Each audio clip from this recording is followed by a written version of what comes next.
yumaman lang ito sa mga away ng mga artista. Yung mag-asawa. Yung magkakaso-kaso. Ako po ay ordinaryo lang, kagaya ninyo. 75, 76, ganun lang. Hindi naman masyado ako nagmamadali kasi I finished my high school 7 years.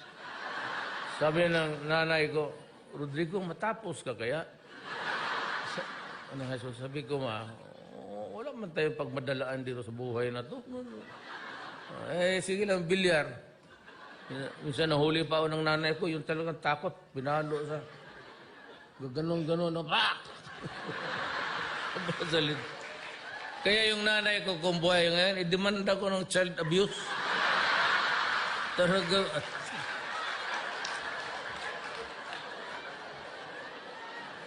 Tapos kayong mga Bisaya, alam ninyo yan, we have this colloquial term na hanggang pantalan ka lang. Di ba? Yung ayaw natin magtrabaho, mga kapatid, yung mga lalaki, magalit yung tatay sabihin, litsi ka, hanggang pantalan ka lang. Di ba? It's a colloquial or idiom developed along the years. Sabi ng tatay ko na, ikaw, sikang anak ka, hanggang pantalan ka lang. Sabi, sige lang, basta bayaran lang ako sa kinakarga ko, okay lang.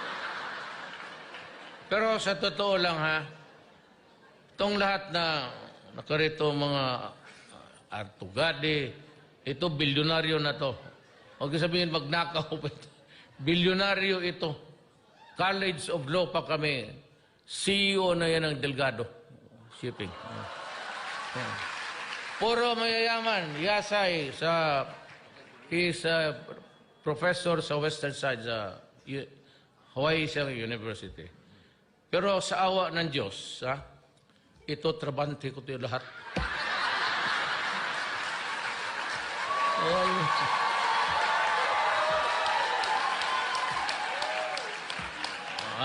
Gaya ng sa law school kami.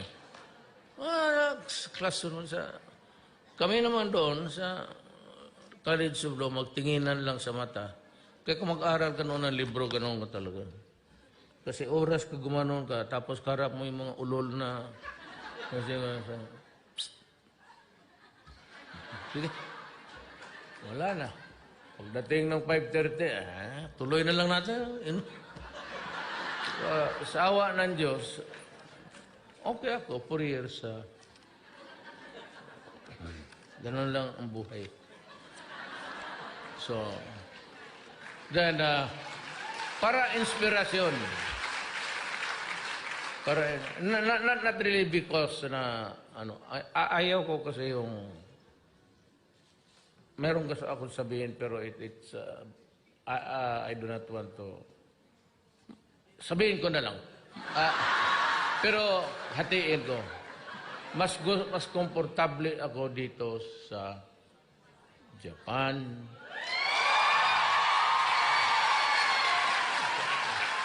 And even China, if I mention the state. Kasi, hindi na may ako dyan O baka mamura ko lang yung the other side of the world.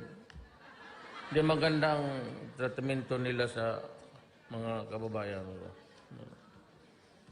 Kapag maumpisa ako dito, puro mura, matatapos na dito na.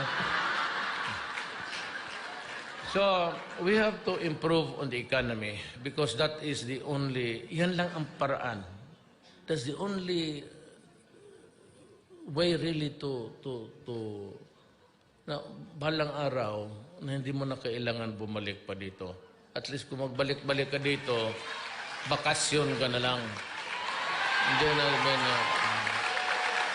sana I can improve on the economy and in the fullness of God's time.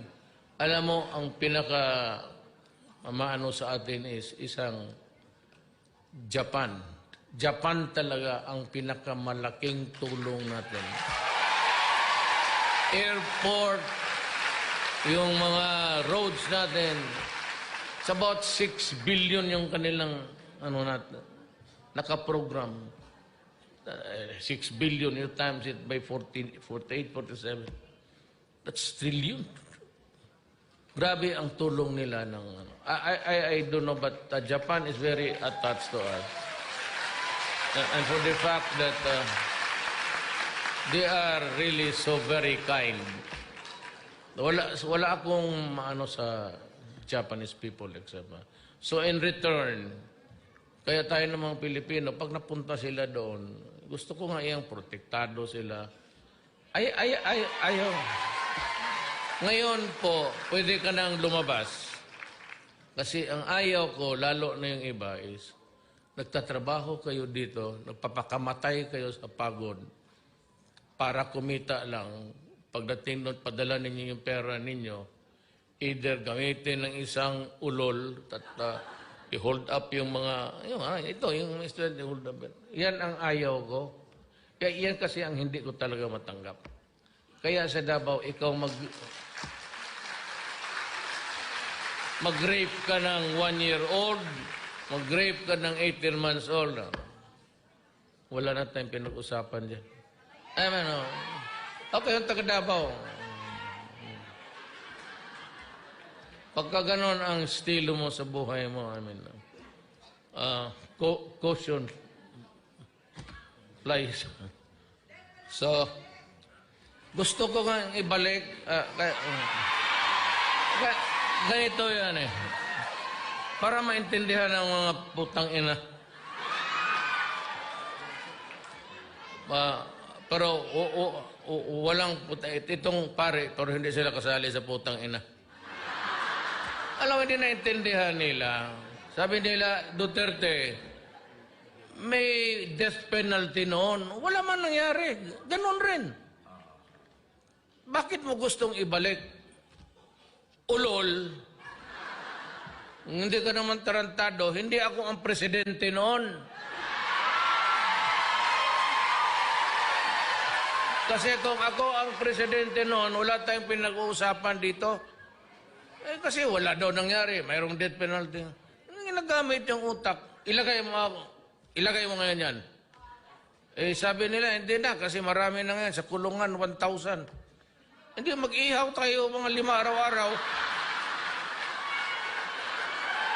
Problema yan. Totoo.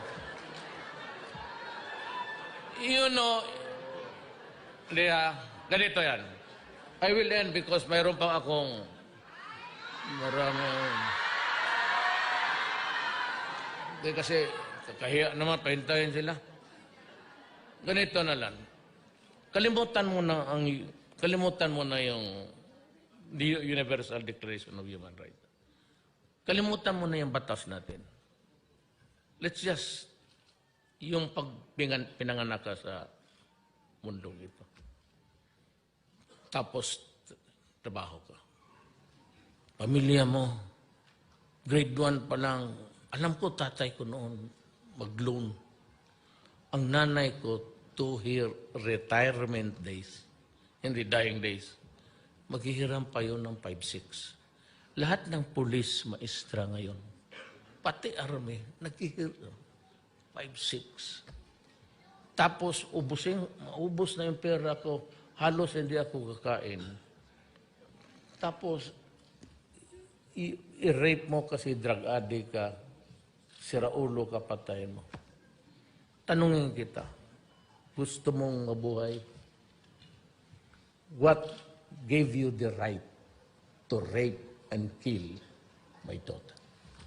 By what law itong universe na ito, sa bundong ito, sino nagbigay sa iyo ng karapatan na patayin mo ang anak ko, i-rape mo? Dito sa kabila, ito, makinig kayo, Amerikano, Bugokski.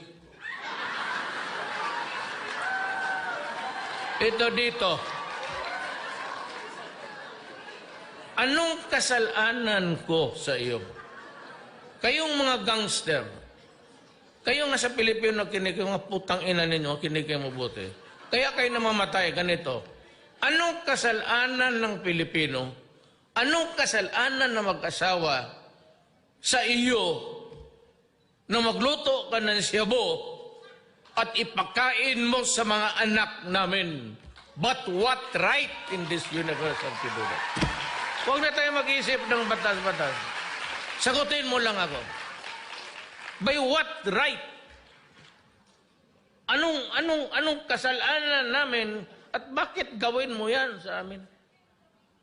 Masagot mo yan, buhayin kita. Putang ina mo, pag wala kang sagot, papatayin talaga kita.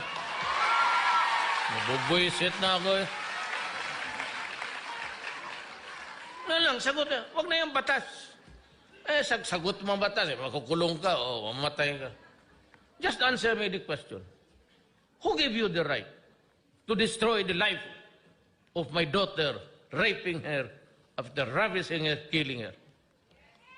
But what right do you have na kami kayong tagalabas kung gano'n lang ang pawis at hirap, saving every tapos pagdating doon, pabili lang ng sa anak mo para pagdating mo doon, basag na pala.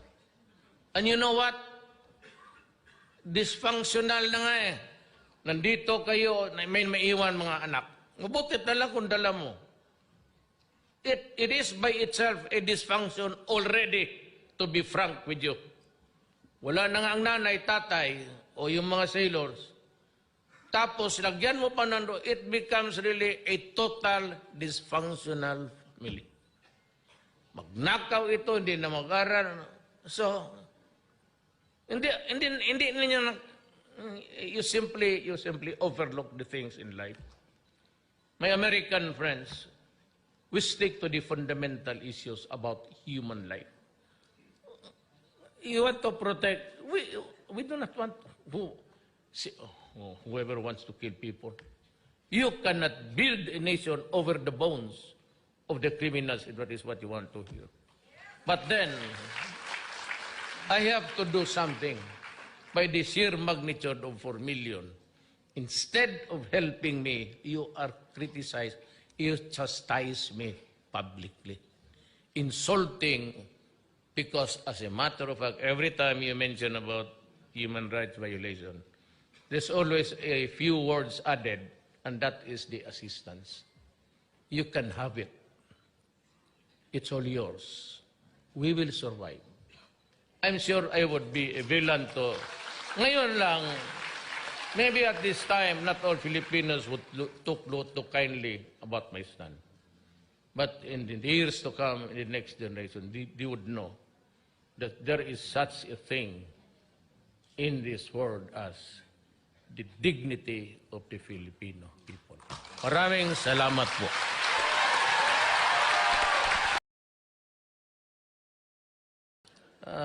Yumaman lang ito sa mga away ng mga artista. Yung mag-asawa, yung magkakaso-kaso.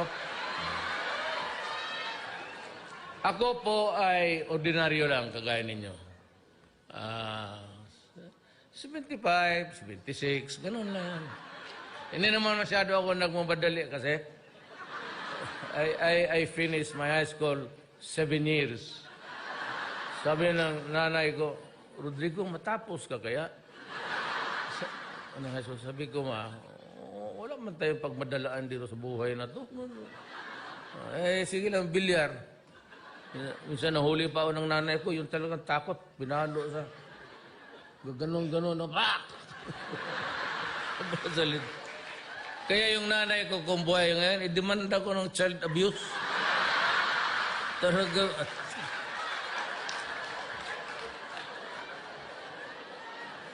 Tapos kayong mga Bisaya, alam ninyo yan.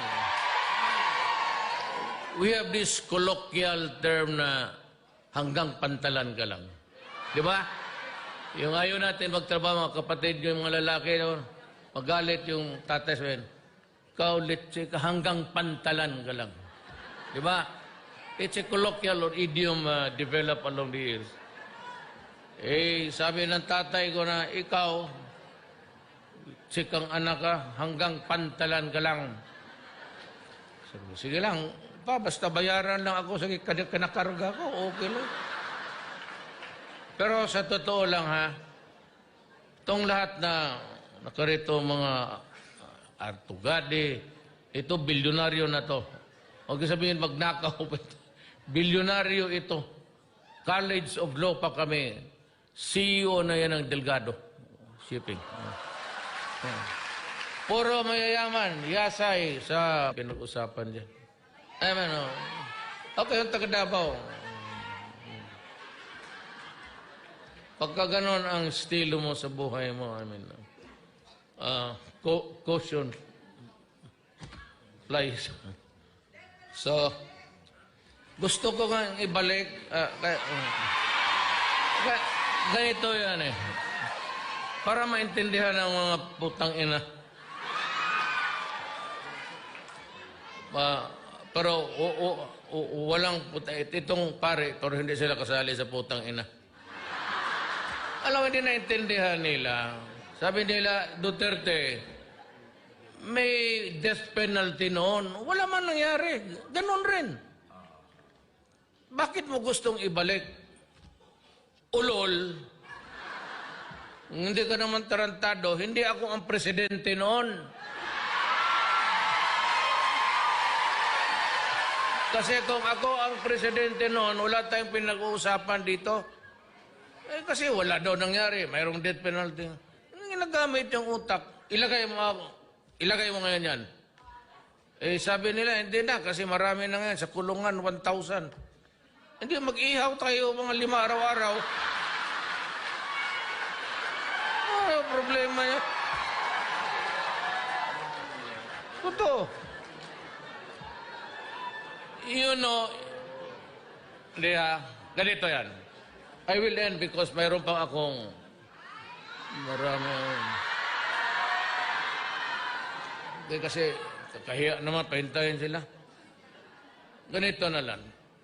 Kalimutan mo na yung Universal Declaration of Human Rights. Kalimutan mo na yung batas natin. Let's just yung pinanganak ka sa mundong ito. Tapos, trabaho ka. Economy, because that is the only, yan lang ang paraan. That's the only way really to na balang araw na hindi mo na kailangan bumalik pa dito. At least kung magbalik-balik ka dito, bakasyon ka na lang. Hindi na sana I can improve on the economy and in the fullness of God's time. Alam mo, ang pinaka maano sa atin is isang Japan. Japan talaga ang pinakamalaking tulong natin.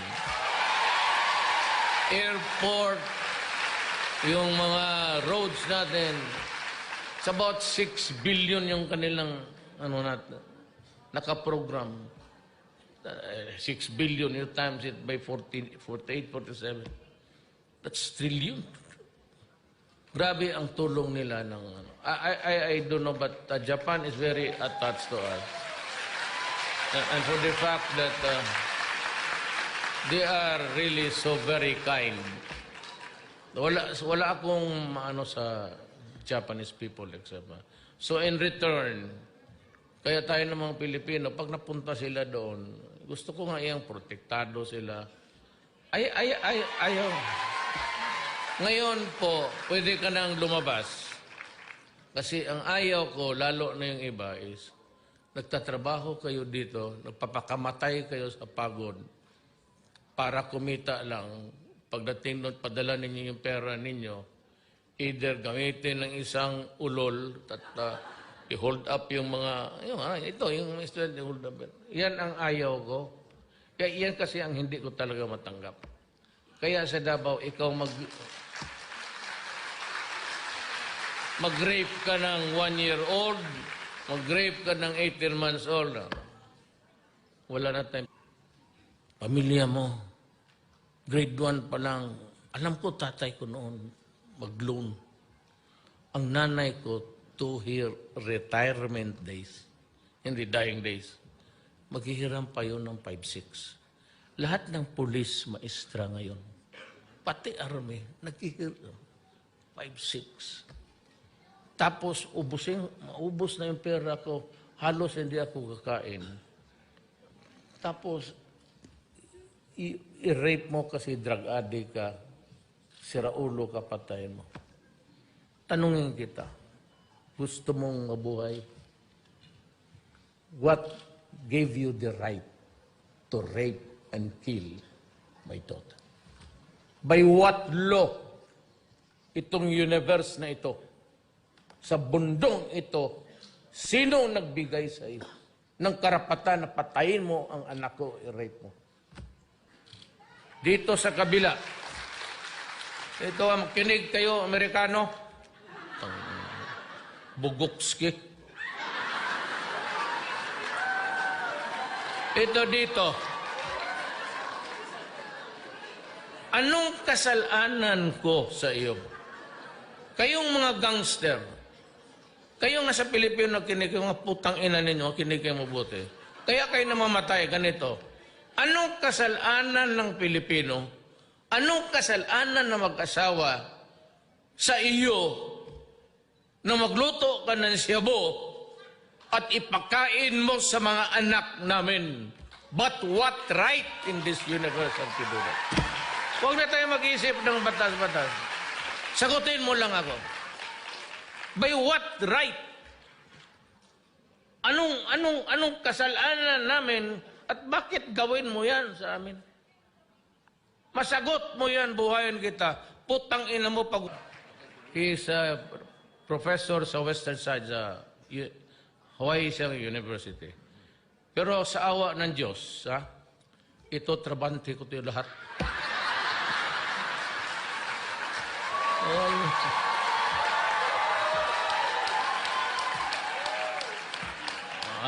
Gaya ng sa law school kami.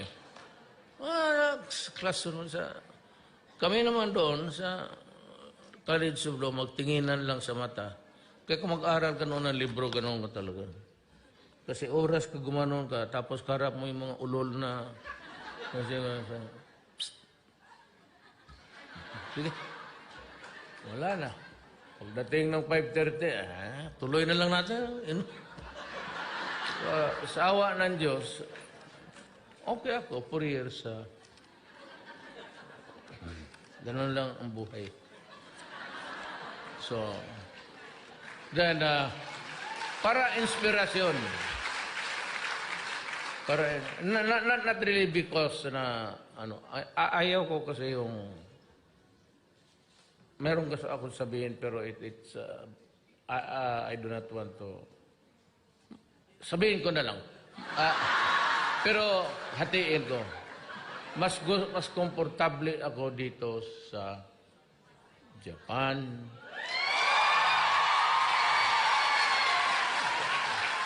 And even China, if I mention the state. Kasi, hindi na may ako dyan eh. O baka mamura ko lang yung the other side of the world. Hindi magandang tratamento nila sa mga kababayan ko. Kapag maumpisa ako dito, puro mura, matatapos na dito na. So, we have to improve on the